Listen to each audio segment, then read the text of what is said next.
James, what if we played a drinking game where we had to take a drink every time someone in the chat mentioned Taysom Hill today? Do you think we could make it through the show? No, dude, I'm not in college anymore. I couldn't. I'd just be pounding them back every 6 seconds. Chat would just kill us. So, I had to jump right into it here, but we got James Mccool joining us on the show today. You guys might know him from the DFS Theory Masterclass he did with Blender, that audiobook series. He has his own site, pater.ghost, lots of good DFS resources and tools, and he's the exact kind of guy I like to talk to on these shows, really drilling down the evergreen concepts to help us become long-term winning DFS players that aren't just plastic bags blowing in the wind every slate chasing these plays. So James, I'm excited to talk to you about DFS and GPP strategy today. Yeah, this should be a good show. I deal with it all the time of trying to talk people into not looking so much at finding the best plays, but instead trying to find the best way to build lineups. And people don't understand that there's a big difference on those things. And this is kind of a perfect slate to encapsulate that kind of thing with so many high value names. Taysom Hill is going to be talked about constantly, and it's going to be a big talking point of should I play him or should I not play him? And a lot of it has to do with what the rest of your lineup is and if you're playing on Draftkings or Fanduel. So there's a lot of things we can kind of talk through in terms of GPP theory and strategy on this one. Yeah, and I actually don't know a lot about like the specific contests you like to play. I know obviously you are a contrarian player. You have that mindset of always trying to get first and stuff, which is something we prioritize on here as well. So tell me, like, what are you a single entry 3-max guy? Are you an Opto Bro, MME? Where are you at? I really like to MME when I have too much money. And I just like want to blow it on something because I cannot MME to save my life. It's like it is an art that people underappreciate. I think Opto Bros are awesome in terms of the way that they can put things together and the rules that they put together into optimizers and the way they just play them like a fiddle. Like I think that optimizers are a really cool thing, and people who can use them effectively, like the Osmos and the JKs of the world. Those guys are great. I prefer to play the 3-entry max stuff or the single entry stuff for sure. I hand build all my lineups. I use optimizers in a way to kind of get an idea of what the most optimal builds are going to be. And I use an optimizer to optimize for cash games most of the time, but I use it a little bit differently than other people do in terms of building for cash games. But I prefer to hand build and I prefer to play the 3-entry max stuff. It's just when I play things that have 150 entries in them, I'm absolutely swinging for the fences, and I don't plan on cashing those lineups ever. I'm either going to cash very well or I'm not going to cash at all, and that's what I would prefer to do anyway. We got here, it's a legit DFS show with two guys with backwards hats. Here's the thing. I'll show you how the sausage gets made. James did not have his hat on backwards when he hopped on the call in solidarity with me. He flipped it around. You said your fiance was going to be happy about this? Oh, yeah. Margaret loves when I wear backward hats, and I never do it because the front of my face is not all that great. So like this backwards hat, this shows too much of my head. Like you can see the hairline that is not there. So she likes when I do this. She thinks that I look young and hip, but I'm only doing it because Pete was doing it and I wanted to be a good friend. Thank you. I appreciate that. So what, another thing I hear a lot, and it's one thing that's kind of hard for me, is like when you're doing content throughout the week, you want to be up to date on the slate. You want to be able to, talk relatively knowledgeable about stuff. If I didn't do content, I probably would wait until Friday or Saturday to start looking at things. When do you really start to either build your lineups or get a feel for the slate versus not getting anchored to one thing too early in the week? Well, I won't build lineups until an hour before the slate starts. There's no real reason to do it. There's a lot of kind of like mental issues that come with, or not mental issues, like psychological issues that come with building early, right? Like if you build a lineup on Tuesday after Monday Night Football, and then you say, oh yeah, I really like this lineup, and you'll start to anchor onto some of those players. And then come Saturday, even if those players aren't very good plays on the slate anymore in terms of like the circumstances of the chalk or the plays that have been coming out because of injuries or whatever, you'll anchor to the plays that you still had on Tuesday, and you're not going to build as good a lineups. A lot of people, well, I mean, I guess I should say that you probably won't. There's ways to get over that subconscious stuff, but a lot of people have problems with it. So I prefer to build an hour before the slate. I think that my intuition is good after many years of playing, that I can build a lineup rather quickly. Some people, it takes a little bit more time, but I like to wait as long as possible. When it comes to actually looking at the slate, I won't look at it until I write my article Thursday morning for line movement. And even then, I'm mostly just looking at the top plays and not really digging so much deeper into the slate to find the pivots and find the good leverage and everything like that. That I usually do Friday night or Saturday morning. Yeah, check out James's article on line movement each week. One of my favorite reads as far as seeing what sharp players are doing with the chalky guys, where they're finding leverage. How would you identify yourself as like a single entry 3-max guy? Is it that same thing where like the weeks when the chalk hits, you're just having an awful week and you're just playing for that 1 week where you can get all that negative correlation and leverage and rocket to the top? Yeah, man, chalk weeks suck for me. Really, really bad. A couple weeks back when my cash lineup put up like 240 or something like that, I had all of the cash in chalk, or I had all of the chalk in cash, because that's what you just need to do. And I had none of it in GPPs, and all the chalk hit. And I mean, that week I'm going to lose my ass in GPPs. I'm not even going to have a chance. Weeks like last week were better. Week 2 or week 3, I think, where Dallas absolutely just crushed in the fourth quarter. That was a really good week for me as well. But weeks where all the chalk crushes, it's going to be really hard for me to find success in GPPs. But I do make sure that I have plenty of head-to-heads registered, so that I can kind of cover my losses on that, because my cash lineup is going to be so much different every week than my GPP lineup. And if my cash lineup ends up doing very, very well, my GPPs won't. If my GPPs do very well, then my cash lineup usually does okay, but not great. How do you handle situations like, I feel like this week's a good example with Minnesota, where we have Dalvin Cook, who's going to be very popular, but there's not the most obvious leverage spot because Justin Jefferson and Thielen are going to be relatively popular as well. Do you just X that game out, or how do you play those situations? I think it's important to think about both the direct and indirect versions of leverage, because most people, when they think of leverage, they think of direct leverage. Like they think of Justin Jefferson as direct leverage on Dalvin Cook, which is saying, if Dalvin Cook is not getting the points, then where are they going? If you have Justin Jefferson, then he's getting the points. Dalvin Cook is not. If you have Kirk Cousins and a stack with Justin Jefferson and Adam Thielen, if that stack ends up getting all the points, then Dalvin Cook is not getting all the points. So that's a form of direct leverage. But then there's also indirect leverage, where you are pivoting to another player that is similarly priced on the slate. And that's likely what I would probably be doing on this slate. With Dalvin Cook being very expensive, he is projected for around 30% ownership right now. But Alvin Kamara is only projected for around 16% ownership, and he's 9,200 on DraftKings. So those two being right next to each other, it's a nice form of indirect leverage where you don't have to change the way that you are building. You don't have to change the roster construction away from what most people who are using Dalvin Cook will do, but you can still get leverage on Dalvin Cook, saying, okay, even if Dalvin Cook does okay, if Alvin Kamara does better, then you're still getting more relative points than the rest of the field at that position. Yeah. So on Sundays, with an hour before lock, when you go to, hand build your lineups with a fresh perspective on things, where do you find yourself starting? Is it with like a core, or is it with a specific stack? That's the one thing that's always interesting for me, is like, I sometimes feel like I don't know the exact place I want to start once I'm ready to start building. Yeah, it's going to be different each slate. The first thing that I'm going to do every slate, though, is identify the main leverage point on a slate, which is generally the highest owned player.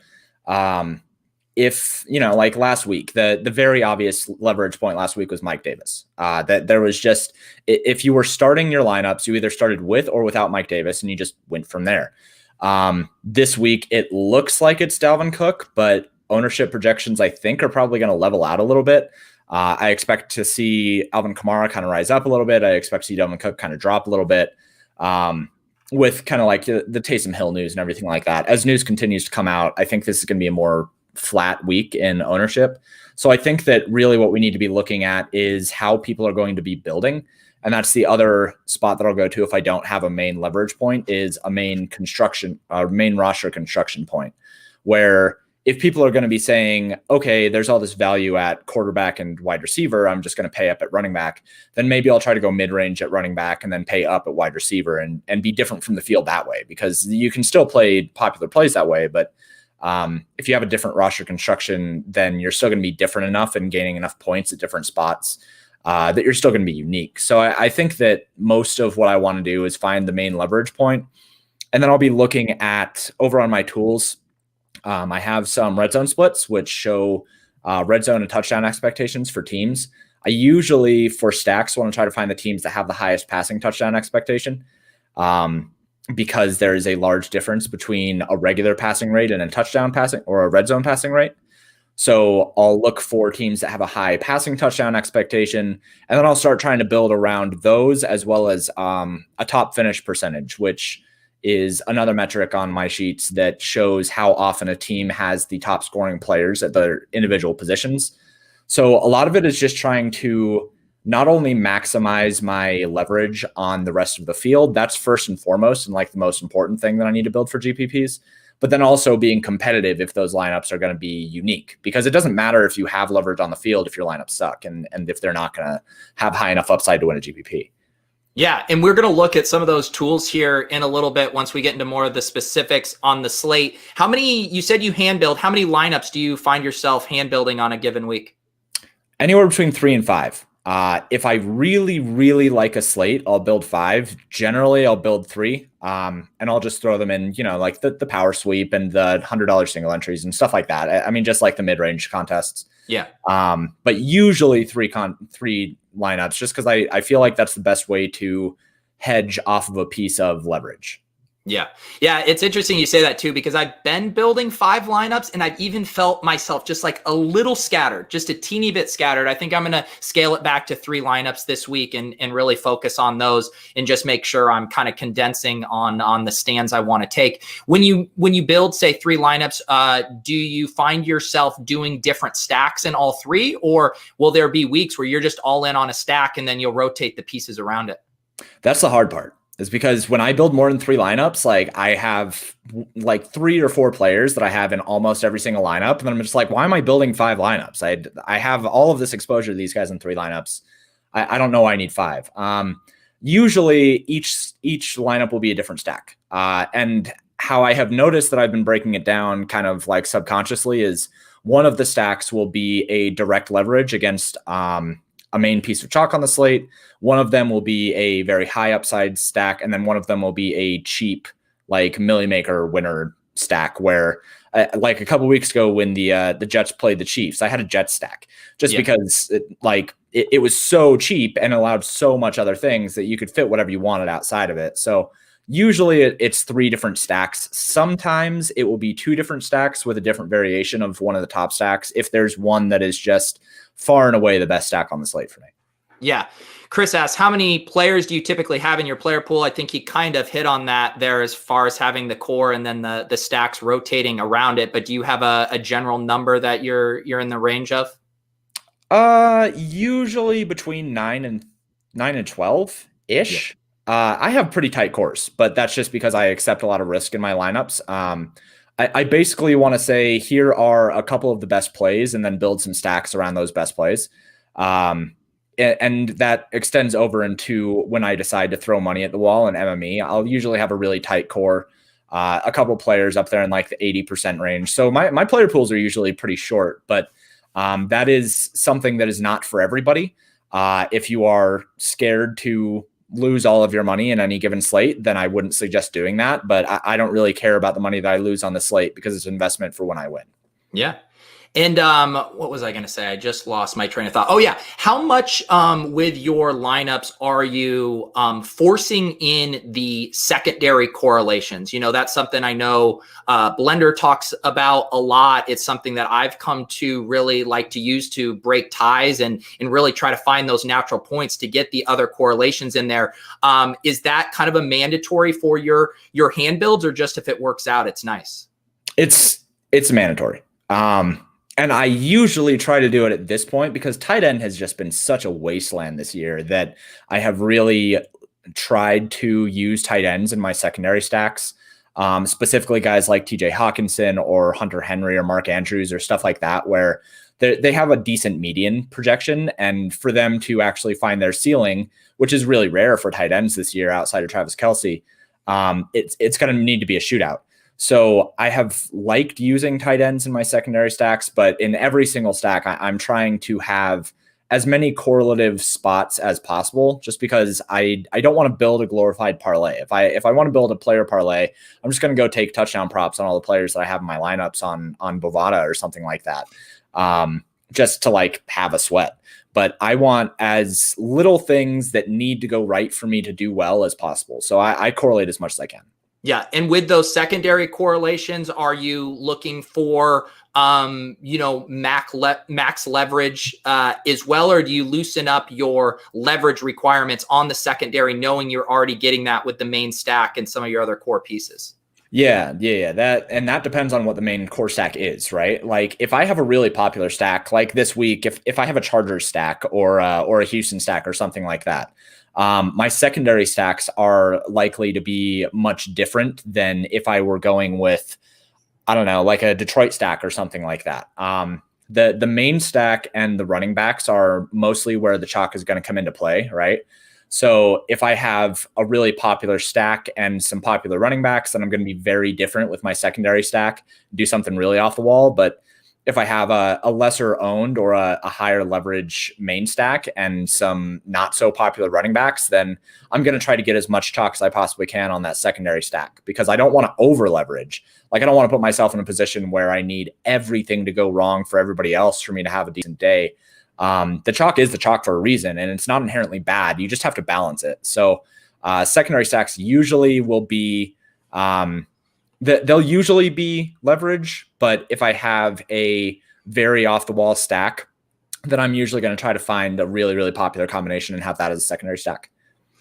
One thing that is interesting, and I had this happen in two lineups last week, one in the smaller SPY, and then one we were in for the tilt space lineups in the game changer. We had pretty low owned plays, but it was all very correlated. And I had two different lineups that were duped. And it's something that I'm starting to wonder where these correlations become a little bit more obvious. Like last week, DeAndre Swift and Terry McLaurin, even though that they weren't really chalky, they made sense as a logical mini correlation. And those were the lineups that started to get duped. I mean, do you have any concern with that? I know this is getting really into the weeds here, but the one goal we want is to have a unique lineup in these contests. I'm just wondering if these correlations, they make the puzzle pieces almost bigger and easier to put together if we do worry about ownership issues down the road on that. Yeah, for sure. I can see that. I think especially when we have, like you mentioned, like last week, there were some very obvious spots and some very obvious roster constructions that you were going to build if you were attacking the main games on the slate, right? Like that Arizona Buffalo game, there were only specific ways that you could build with it. And when you're playing against other sharp players that are looking at the slate the same way that you are, when you're in those higher dollar contests, you're going to end up with similar plays and similar roster constructions. And it's one of the reasons why playing things like the $9, like the slant, or playing the lower dollar contests, that's a good thing, even for high rollers and high volume guys, because the competition is not as sharp. So they're not going to be putting together those puzzle pieces in the same way. Like you said with DeAndre Swift and Terry McLaurin, like those guys as a correlation stack made sense last week if you were building with Arizona and Buffalo. So you do have to kind of worry about it a little bit. I worry a little bit less about being duped in main slate contests. In showdown contests, the only thing that I want to do is just be unique. But in main slate contests, it's harder for me to think through being duped in smaller contests, just because we don't really have accurate ownership projections for those kinds of things. But you do have to be reticent of it, and you do have to think about it. You just have to look at it and say, is this something that everybody else is going to see? And if it is, then maybe switch like one spot on it, right? Like just make one pivot and then you're fine. Just one pivot away. Yeah. And I think that's too one of those, we're generally now, we're paying down and trying to correlate at tight end. I think defense might be that one spot too, where it's just like, just go down $100, to the next defense. I mean, the projections are so close. The defensive scoring is so random. I mean, why eat chalk D? So that's maybe something for me, a note to myself. If I think that this might be a logical construction, let's just get off the wall at defense. Yeah, defense just is the bane of my existence. For the most part, like my defensive ranks just basically say, does this quarterback give up a lot of sacks and is the team total low? And if yes, then cool, play that defense. And if not, then whatever. But I usually plug in defense last anyway. And at no point am I going to be trying to play. I don't even look at defensive projections or anything like that. I just play mostly who fits and kind of glance at rankings. But yeah, defense is the easiest way to be a little bit different. I also think that it's pretty easy to be different at wide receiver this year. There have been a lot of wide receivers that have been very consistent and a lot of wide receivers that have had high ceilings as well. And there's been a lot of chalk at wide receiver this year too. I feel like there's a lot of guys who are kind of gravitating to what are considered the best plays. If anybody is ever facing Seattle, the wide receivers against them get massive ownership. And I feel that it's really, really easy to pivot away from those guys in any format, even in cash games where like my strategy is literally just play as much chalk as possible. Like last week, Cooper Kupp was popular and it was easy enough for me to pivot away from him, even in cash games where I typically don't do that. So I think that that's probably the easiest way to be different is either at defense, like you said, or at wide receiver. What are, being a contrarian player, what are the examples of good chalk that you're willing to eat? Like, did you play Mike Davis last week or did you fade him everywhere? Oh, I fade him everywhere. Yeah, absolutely. It mostly just comes down to the way that I build my models. I utilize a range of outcomes system, which kind of shows how often players are going to be able to hit certain thresholds, hit like 3x their salary, 4x their salary, 20 plus fantasy points, blah, blah, blah. And that makes it really easy to kind of compare that against ownership projections and get an idea of like how valuable a player actually is compared to what they are perceived to be by the rest of the field. And typically what I want to do is I just want to look at the chalk and say, all right, is this player overvalued? Like, can this player actually get there the majority of the time? Or are they just going to be a popular play because they fit? Are they going to be a popular play because there was an injury and now like it's Saturday night and people are just going to be jamming them into lineups? I think that there's a garbage truck going by my house right now, so I'm sorry if it's really loud. But I think that one of the things that you can think about when you're thinking about chalk is, would this player be chalk on another slate? Or would this team be chalk on another slate? Like, is there some sort of extenuating circumstance that makes it so that this player is popular when you wouldn't play them otherwise? The Broncos against the Falcons was one situation where like I wasn't going to touch the Broncos in GPPs with the 10-foot pole. I wasn't going to touch Noah Fant in GPPs because nobody is going to be playing them if they're not playing the Falcons.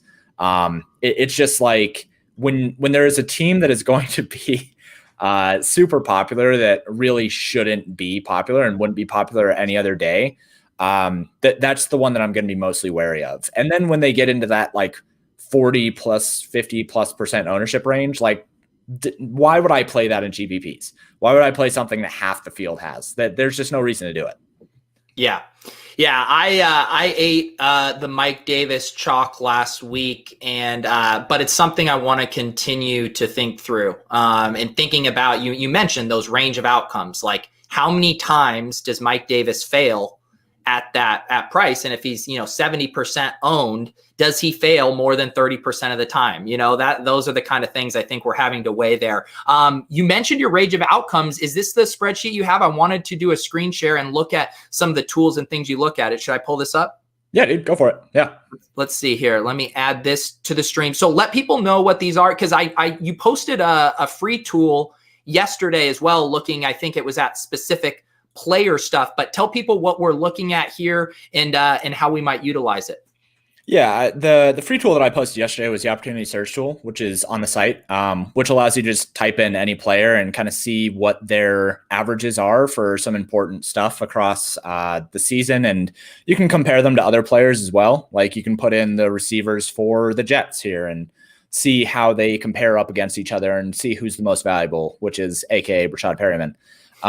But this is a free tool, and I use this a lot, especially for showdowns where you're looking for any edge that you can really find between players and really needing to compare players and see who's the most valuable. But you do it for main slates and for stuff like this as well, looking at the chalk. Like Mike Davis, if you looked at him last week, you probably saw him leading up into week 9 and week 8. Like you can see that he was really, really good, but that this trend line is really bad going down forward.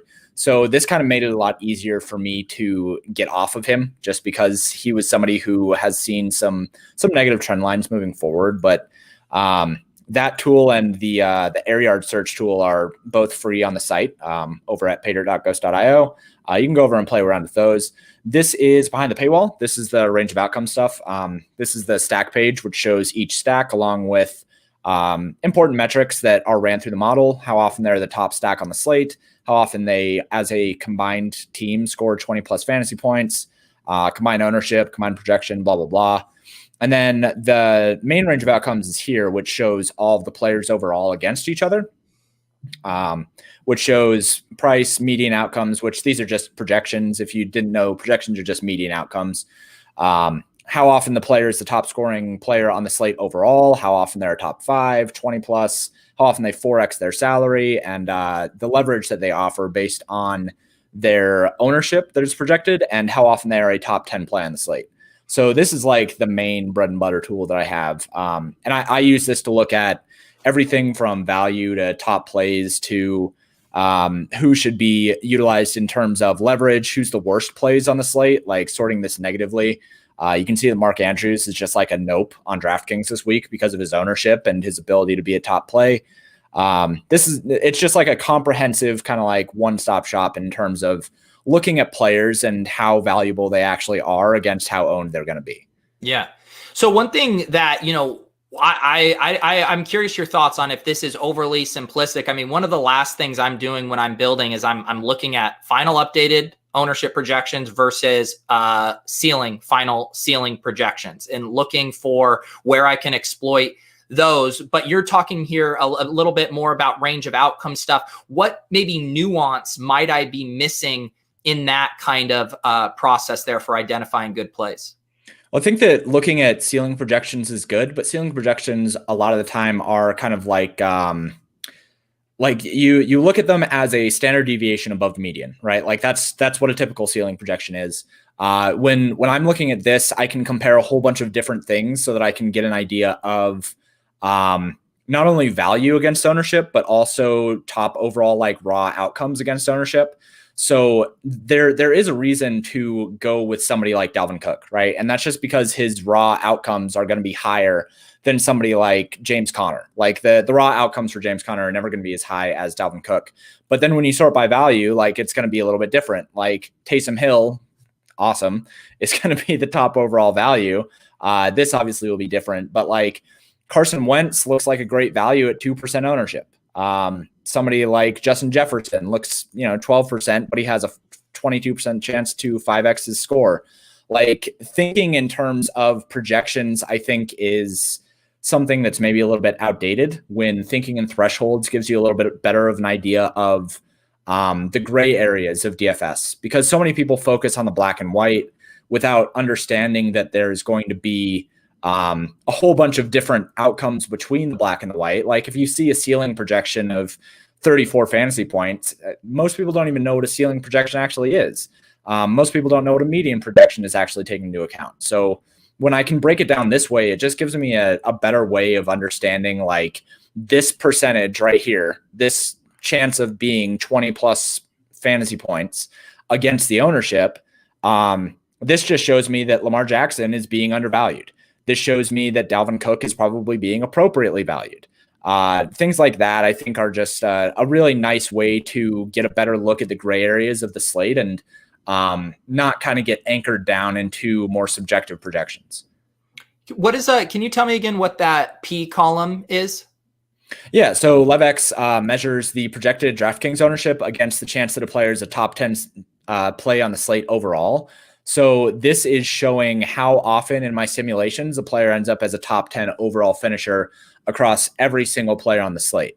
If you go to QB ranges, which is QB specific, then it's showing how often they're a top 10 quarterback, how often they're a top 10 running back. But this is overall, right? So this is showing how often a player is going to be a top 10 finisher on the slate, which is important because in GPPs, you likely need a lot of players that were top 10 players overall on the slate in order to win a GPP. And then it measures that against what their projected DraftKings ownership is going to be. So I use this as a way of saying, okay, here is how valuable I actually think they are, like according to my models, and here's how valuable the field thinks that they are. So if you take the models and how valuable I think they are minus what the field thinks they are, then you can come up with an idea of how much leverage they offer on the slate, because that's how much they're being undervalued based on the chance of them being in a top 10 finishing position in a GPP. So can you go back to the Dalvin Cook one? Because that's you were mentioning how his, raw output can be so great that maybe it even overwhelms the, penalty for ownership. Is that the case here, or how is he projecting in this LevX metric? Yeah. I mean, he projects fine for leverage, even at 31% ownership, because he has a 54% chance to be a top 10 finishing play on the slate. And if you think that this is going to be 50%, like you can put in 50 here, and now he only has a 4.14% LevX. You put in 60 here, and he has a negative LevX now. Like at 60% owned, he would be overvalued by the field. At 30% owned, he would be undervalued. So putting in those things can give you an idea of how valuable a player is. Like if I sort this by negative, then it shows what players are going to be the most overvalued by the field, right? So Mark Andrews, DeAndre Swift, and Michael Pittman are the three plays that look like they're the most overvalued by the field right now. They don't have that great of chances of being top 10 plays on the slate. Only 3% for Mark Andrews, only 9.56% for DeAndre Swift, but he's going to be 25% owned.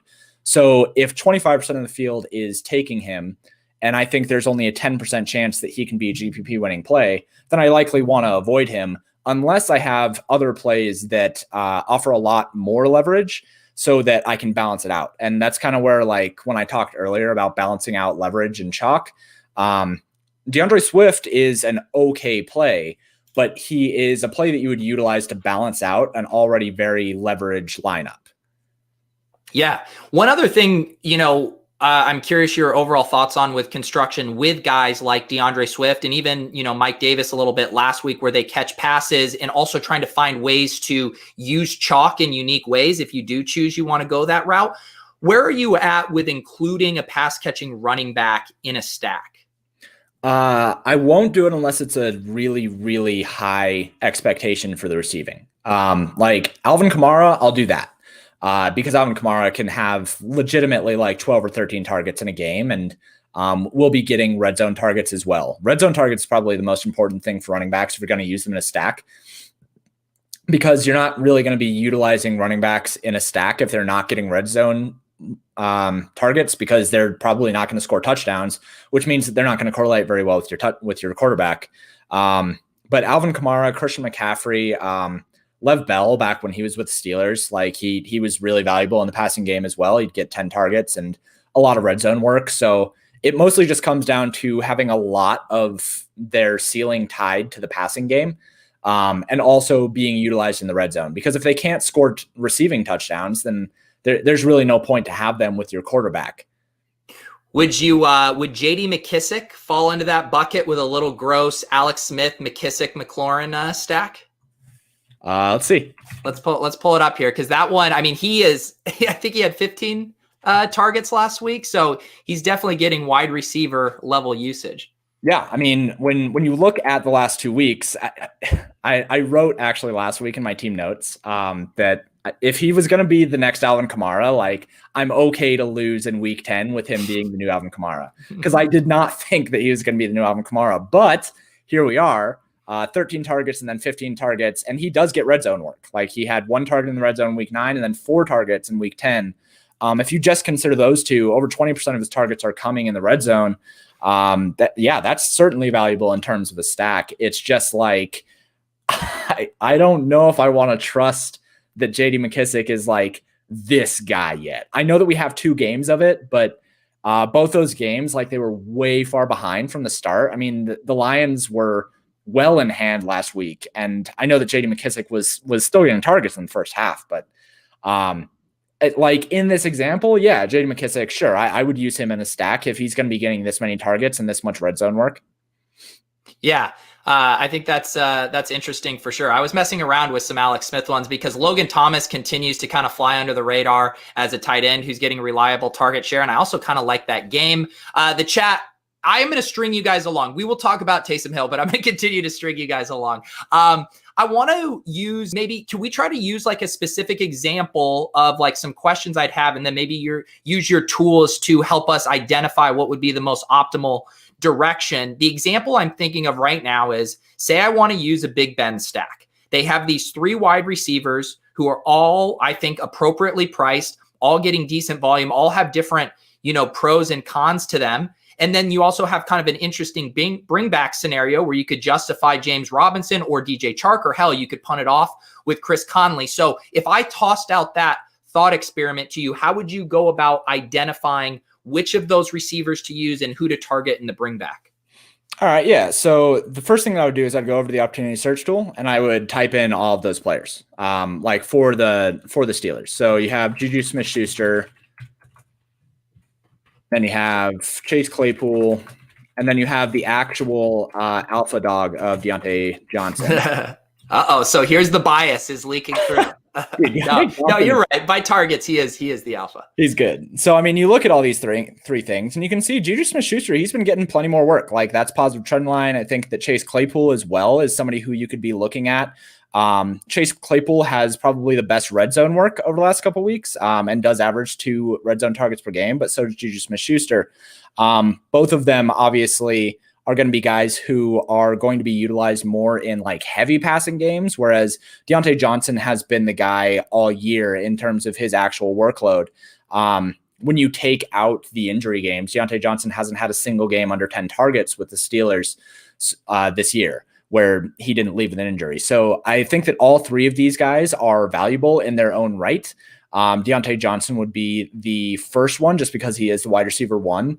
And then after I would look at this, I would try to look at, yards per target. All of them are about the same. Red zone targets, all of them are about the same. Deontay Johnson has this outlier of 5 targets.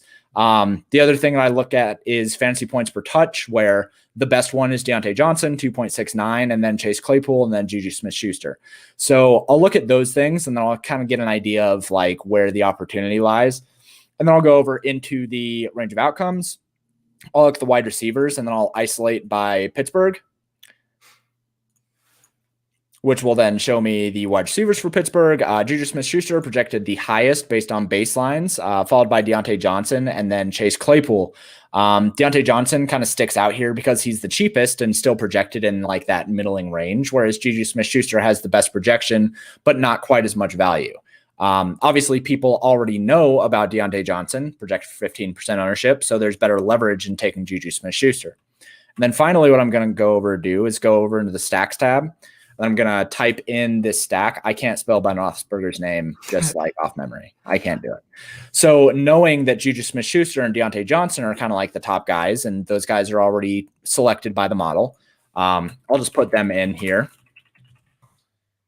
And then I'm not going to spell this out again because I don't want to. So then I can see shortcuts. Yeah, a lot of shortcuts. I'm big on working smarter, not harder. I can see that this stack costs 19,000. I can see that it is projected for 58.6 fantasy points. Ownership projections have it at around 32%. The LevX, usually what you want to aim for here is about 5%. That's what's worked in GPPs so far this year. So that's, again, balancing the chalk. There's a lot of leverage in taking Ben Roethlisberger, not so much in taking Deontay Johnson, but it's okay. It works out. It's a stack. And then if you think that the passing game is going to get there, right? Like, because you're not going to take a Pittsburgh stack if you think that the passing game is not going to be effective. Then you also probably think that, okay, the Steelers are favorites. So if the passing game is effective, then they have a lead. That's game script to be passing for Jacksonville.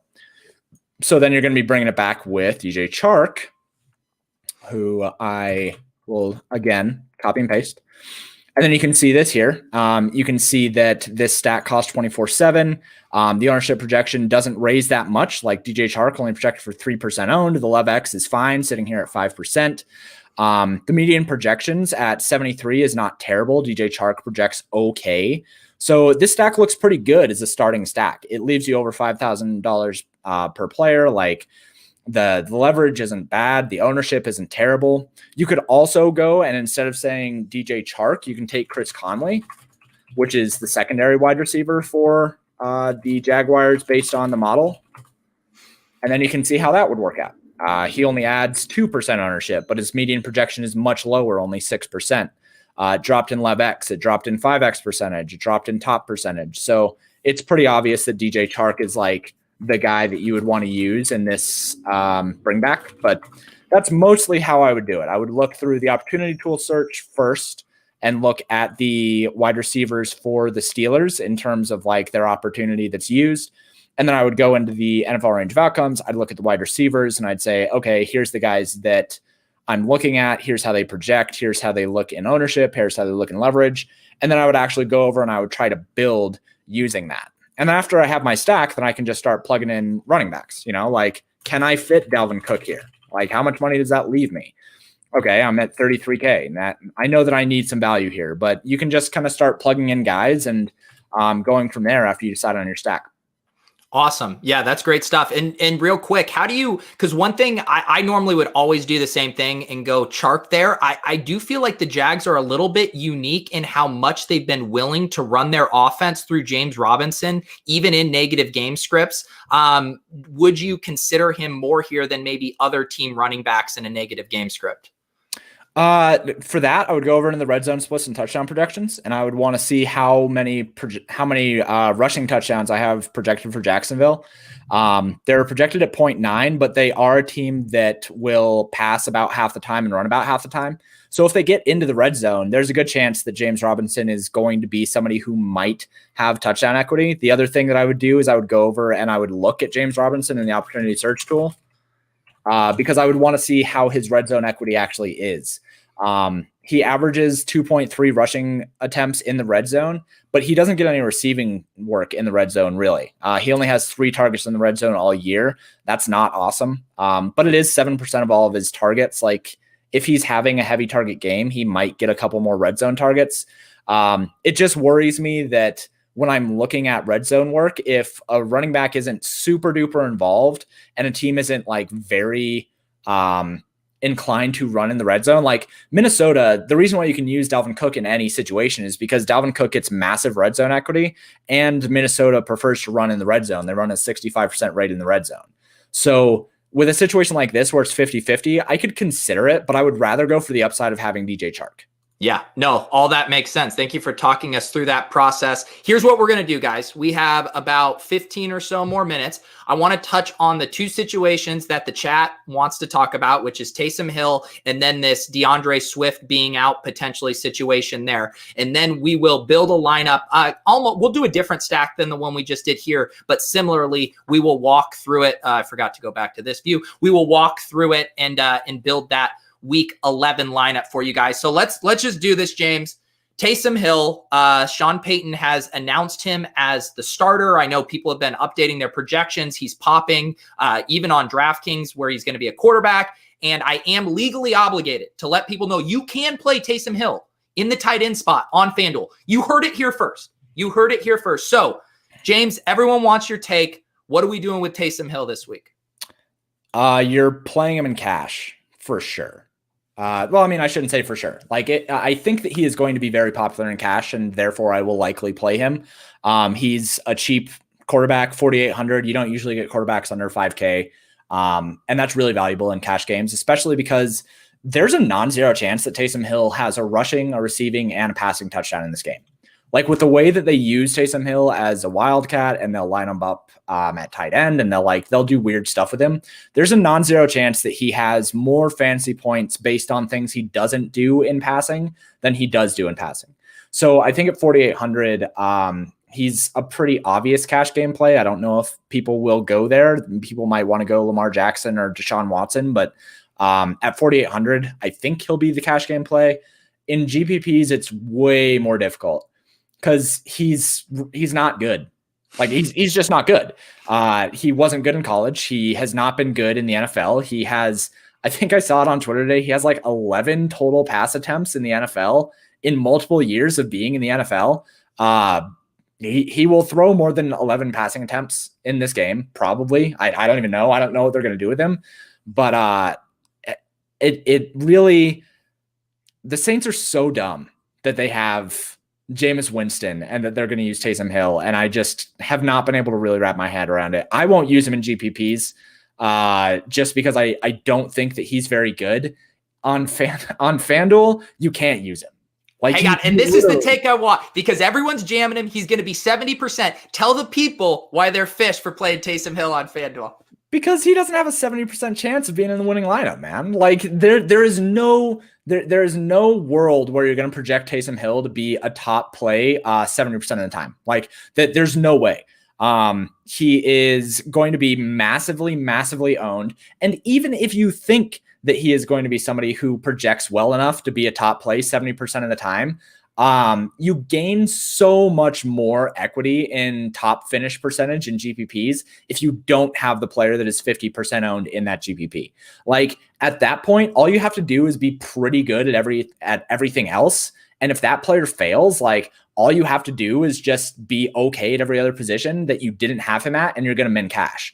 And you have a much better chance of winning the GPP if you have a player at that same position that does better than he does, and then you have the same lineup that other people have. So on FanDuel, you can't use him. It just kind of goes back to what I was saying earlier, where if you have a player that is going to be 40, 50% owned in GPPs, you straight up you gain so much more in GPPs and actual win equity and bink equity by not having him. So you're not playing Taysom Hill on FanDuel. And if you are, then send me a head-to-head, bro. No, because I'll have him in head-to-heads, but I will not touch him in GPPs. So I'll push back just a little, and I want to hear it. So, last week, I see the case for fading Mike Davis because you can get in a running back in those slots that has a huge ceiling, and that could just absolutely lap him. With the tight end slate so bad this week, with tight ends scoring down so much, like who can realistically, blow Taysom Hill out of the water at tight end this week where you're actually getting a leg up on that chalk? Well, so Mark Andrews was supposed to be kind of chalky on FanDuel. He was supposed to be the highest owned tight end at 9%, and then Hunter Henry at the next one. Those guys are going to go way down in that. And you can pretty much just cut every other tight end ownership in half. TJ Hawkinson is in a good spot for Detroit. I think that, we already talked about Logan Thomas being under the radar. He's somebody who has a ceiling if he ends up getting more red zone work and gets more targets. Like the way that I like to think about it isn't necessarily in terms of I'm trying to predict the future of who can do better. I'm just trying to say what benefits me more, playing Taysom Hill and getting those same points, or not playing Taysom Hill and hoping that he fails and getting, so much more leg up on the rest of the field. Because tight end sucks, and it has sucked, and it sucks on FanDuel because you need touchdowns. But there has to be a better way to play that other than just saying, oh yeah, lock in Taysom Hill this week. Because he's the only play that you can make. I just don't think that that's the right way to play GPPs. That it's better to try to get that leg up on the field at that one position, because you don't even have to do anything else at that point, right? Like if you don't have the 50% owned player in the GPP, you can just play chalk everywhere. You can play the most popular lineup on the planet if you have the same tight end. Like if you go Kyle Rudolph at 4,500 instead of going Taysom Hill, you don't have to do anything else. You can just build the best lineup that you want to build. You don't have to put any more thought into it. And I just think there's a lot more equity in terms of GPPs of doing it that way than eating the 50% owned chalk.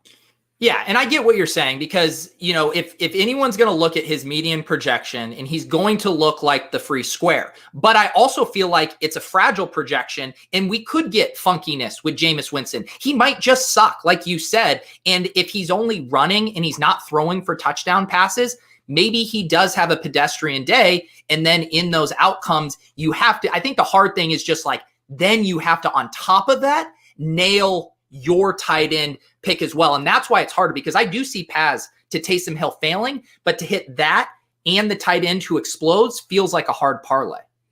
It is a hard parlay. And I think that that's why, I'm probably not going to think about it in terms of what tight end I would rather use. I think that I would probably just look at it as, are there other players at 4,500 that I think represent the same ceiling that Taysom Hill does, maybe even at other positions? Because I can play Mark Andrews, or I can play TJ Hawkinson, or I can play Logan Thomas. Like, I can play those guys at tight end and not necessarily need them to be the ones that dominate at that position and break Taysom Hill. Even if they're like within 5 points of Taysom Hill, I think those guys are still fine plays. It's the other plays where you would then be up against Taysom Hill in terms of 4,500. So if you wanted to have some other cheap plays, maybe at running back, which is another premium position on FanDuel, where you're trying to get the touchdowns, like there are other ways to look at the indirect leverage rather than the actual leverage that you would have on Taysom Hill. The other way that you could do it is by utilizing Alvin Kamara as much as you possibly can instead of Taysom Hill, and hoping that Alvin Kamara just rushes for 3 touchdowns and Taysom Hill has like, this is like an actual projection that I could have for him, 95 passing yards and like 30 rushing yards and nothing else. So, and yeah, exactly. Tournament fades that can win all the money aren't supposed to feel good. Like, you're going to be uncomfortable fading him, but everybody else will be uncomfortable fading him too. And that's why they're going to play him. But the point here is predicting the future is really, really hard. Don't try to predict the future. Just try to beat the field. And beating the field is easiest if you fade Taysom on FanDuel. Yep. I think that's a very strong argument for it there. Let's quickly touch on the Detroit backfield, because a lot of people were talking about that. It does seem like DeAndre Swift, sadly, will not play this week after his breakout week. Some talk about Kerryon Johnson at 4,000. My gut says Matt Patricia puts the ball in AP's belly 15 plus times. Do you have a take on this backfield? And is there any cheap value pump plays you would entertain here? This is a hard one, because DeAndre Swift just took over as like the lead guy over Adrian Peterson. And before that, up through week 7, it was Adrian Peterson who was getting the most of the rushing work. He was kind of playing the Frank Gore role. And then he just kind of like stopped doing that. Over the last couple of games, DeAndre Swift has been the main guy. I do think that it is worth saying that in week 10, they had a good lead up until the fourth quarter, where Washington kind of came back. And I think that he probably wouldn't have gotten all of those carries in a similar situation. I think that it kind of played into his hand really well. So Matt Patricia likes to use a running back by committee. I think especially without DeAndre Swift, he will likely use a running back by committee. But frankly, if people are going to be playing Adrian Peterson, just play Kerryon Johnson, because we don't know what they're going to do. Matt Patricia's an idiot. Like, he can do whatever he wants. He could play a lineman at running back, and like, it wouldn't surprise me.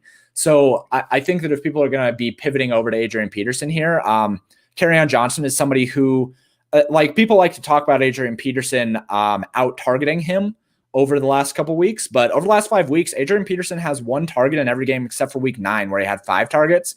Kerryon Johnson has 2 targets in week 6, 2 targets in week 8, and 3 targets in week 9. And he didn't have any targets in week 7 or week 10, but he didn't play in week 7. Like, he didn't have any snaps, and he only had 1 rushing attempt in week 10. So I don't think that it's as cut and dry of like Adrian Peterson is the guy. I would expect this to be running back by committee and probably untouchable, especially because there are other running backs on the slate that you can use other than these 2 guys, right? Like the running back from Miami, Salvon Ahmed. Yeah. He looks good. Like, he got great opportunity last week. And I expect that to continue. And then there is Kalen Ballage, who is free of the Adam Gase chains over for the Chargers. Like, he makes as good of a play as Adrian Peterson. So that there's a lot of other spots that you can go other than trying to deal with this. But if there's going to be a lot of ownership on Adrian Peterson, I'll want to either stack the Lions or use Kerryon Johnson instead. Yeah. Makes sense. Let's wrap up here and build a lineup. We can now apply some of these concepts we've been talking about. Let's do something different than the Steelers one, since we already kind of walked through that one. I'll let you kick things off. You can start it off with a play, a stack, something that's caught your eye. And again, this is the caveat. We're recording this on Friday. The slate continues to change, but we will make the best possible lineup with the knowledge we have now. Yeah. This slate is kind of hard from a stack perspective, because we don't have any like the main big name quarterbacks, right? So like, this is a slate without any of the super top flight guys. You can consider Ben Roethlisberger or Deshaun Watson as like really good quarterbacks, but I'm going to go with Justin Herbert here. Yeah. I think that he just makes the most sense for the Chargers. They have kind of like peeled back a little bit on the passing plays in the red zone, but they were one of the pass happiest teams in the league in the red zone. And the combination of Keenan Allen and Mike Williams just makes a lot of sense. Yeah, I love that call a lot. I think Herbert is one of the better quarterback plays here. It does look like he's going to get a little bit of ownership, but I don't think that's a huge concern if we are including Mike Williams in this stack. And it does sound like you prefer Williams over, going Hunter Henry, or I think you could even make the case for Jalen Guyton as a really cheap, deep threat home run play as well. But what's your pitch on Mike Williams? I would prefer Mike Williams. He's one of the highest upside guys in the league, and he does get plenty of red zone work as well. His ADOT is fantastic, and for 5K, I think that it just makes a lot of sense. It rounds out this lineup really nicely, and he's only projected at 4% ownership because people don't like stacking with Keenan Allen. They just think that Keenan Allen is going to get literally every single target, and that's not the case. So I prefer Mike Williams. I don't mind Guyton. If I need the salary, I don't think that I will need the salary, but we can go there if we run out of money. All right, I'm preparing here for what might be a disagreement because I heard you make a subtle reference earlier to Brashad Perriman being the guy here in the Jets. I like Denzel Mims. Who's our bring back here? I like Brashad Perriman more, but I can see Denzel Mims. I think that last week the primetime game they had was an aberration because Jameson Crowder only played like 50 some odd percent of the snaps in that game. And I expect him to come up after having this week off. He was coming off an injury. So I think that's why Denzel Mims played so much. And I think that people are going to make that mistake without like really pulling into why Jameson Crowder didn't play as much. But if we're really going for it, I think Jameson Crowder goes back to being the guy. Okay. And like, he's a little bit more expensive. I don't think anybody will have him. I think people would rather go Mims or they'd rather go some cheap wide receiver this week, like Michael Pittman or Jacoby Myers. So I do like Jameson Crowder this week. I like that call as well. And I do think you can make a decision between Perriman and Mims, but Crowder's role and his targets are just kind of completely different than those guys, and he's pretty locked in. Also, let's get in a quick needle to Joe Holka, who is in love with LaMichael Pirine this week. I mean, this guy's going on every possible show, touting him up a storm, taking him first overall in the Smiz cage match. Tell Joe why he's a fish.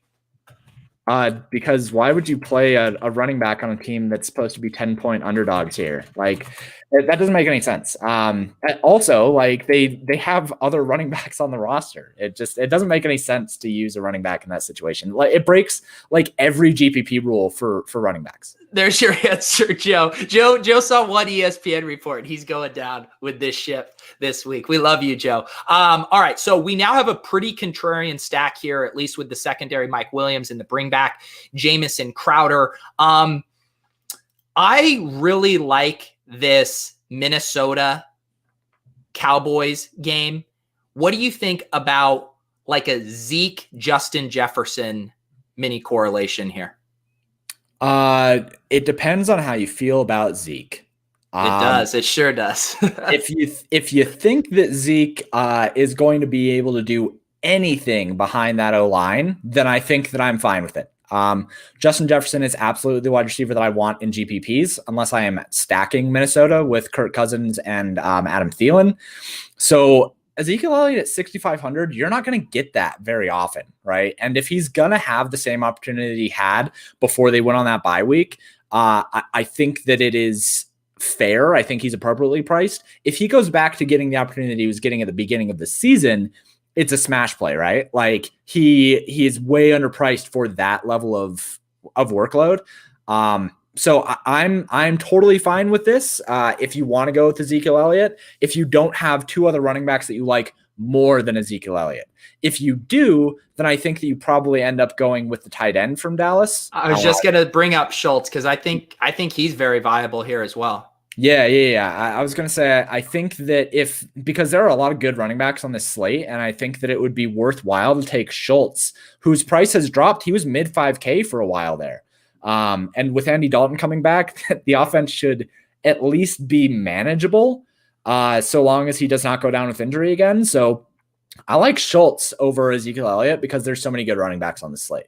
Yeah, no, I like that process as well. One RB, since it does seem like we're going to have to save a little bit of money, a guy it seemed like you're interested in, I'm interested in him. What do you think about Ahmed at 4,800 here? Yeah, totally into that. He got fantastic opportunity last week.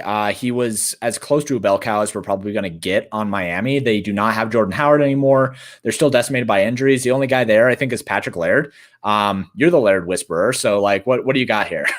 No, I mean, here's the thing about them. I actually thought, I mean, we have seen a shift in this team of they want to use one back. I mean, them releasing Jordan Howard tells you everything you need to know, because otherwise Jordan Howard would be the guy, comes in, steals short area work, Laird working in on pass downs. Laird's just getting a little bit of work at the end of games. They want to use one back. We saw it with Myles Gaskin. Now they're doing it with Ahmed. The one concern, I think, for the Dolphins is now that Tua's taken over, all of the checkdowns to the running back have almost disappeared. So Ahmed isn't getting a ton of receiving usage, but I think his carry and his touchdown expectation are enough to justify him at this price tag in this matchup. Yeah, I mean, he got 7 red zone carries last week, which is fantastic. 7 red zone carries on 21 total carries. And as much as I don't think that Tua is actually very good, and I like, that's a take for another day, but this offense is actually moving down the field pretty well. And if he's going to be the guy who gets a massive amount of the red zone equity, 21 carries and 1 target last week, I don't care if he had 1 target, if he had 20 plus carries, that's really good opportunity for somebody under 5K, especially against Denver, who frankly just is awful, and we should not care about them. He's in a good spot here for 4,800. I don't really care about the lack of receiving work if he's getting all the red zone work. Yep, for sure. I think it's a really good spot versus Denver here. All right, let's wrap this up. I'm just going to randomly click a button and put a defense in here just to see roughly how much salary that leaves us. So 7,200-ish, we can definitely play most running backs other than the super top end ones. Where do you gravitate here, and kind of your thought process on how to round this out? Let's see. So if we have 10-2 remaining, can we fit Derrick Henry at 5%? Derrick Henry, and we go down to 2-2. We probably wouldn't play the Cowboys D. We could play Jags at home versus Big Ben, who he's definitely due for some stinkers on the road as a home favorite or a road favorite. Yeah, and I mean Pittsburgh. I mean, like I said, when they're big favorites, they're letdown favorites. So emotional coaching. I'm into the Jags defense. Look, Derrick Henry at 8K at 5% owned. I'm going to chase that. I chased it a couple weeks ago when he was only 10% owned. Now he's at 5% owned. Like it's coming close to what do they call it? December? Like Dehember is the official term. Yes. Dehember. Right. Yeah. It's pretty close to Dehember. We're 11 days away. So hopefully we get an early Christmas present and we get the Derrick Henry 253-yard 3 touchdown games. There we go. All right, guys, thank you for tuning in today. If you are interested in checking out James's stuff, which you should be, on my channel, I have a link to his website in the show notes. Very cool, intuitive tools there that you guys can use to make these informed decisions throughout the week. And how often do you update that for the good people over there that are subs? Usually like 2 times a day, once in the morning, once at night. Showdowns, and I'll update probably 1 or 2 times a day as well. But through the hour up to lock, I'll update whatever is going to be happening. Like I try to stay on top of things as quickly as I can. Nice. Awesome, guys. If you haven't subscribed to the channel, please do that. Helps us out. We got the Discord channels going, both the Roto Grinders Premium Discord and my Deposit Kingdom Discord. There's a link to that. Lots of good discussion going on in there. And I believe you have a Discord rocking as well for paydirt.ghost, right? Yeah, but it is subs only. So you'll get that Discord link as soon as you sign up. If you shoot me a Twitter DM, I'll send you over a link. There you guys go. Yep. Follow James on Twitter as well. Really appreciate you hopping on with us. For James, for myself, for Taysom Hill, who you guys love more than anything else in this world, this has been the Friday Build Show. We'll see you guys on Monday with the review.